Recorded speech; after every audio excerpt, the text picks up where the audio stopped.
hitam, aku bilang hitam tak akan menjadi putih.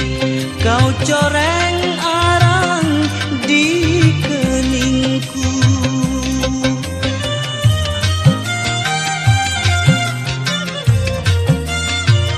Walaupun di depan hakim dan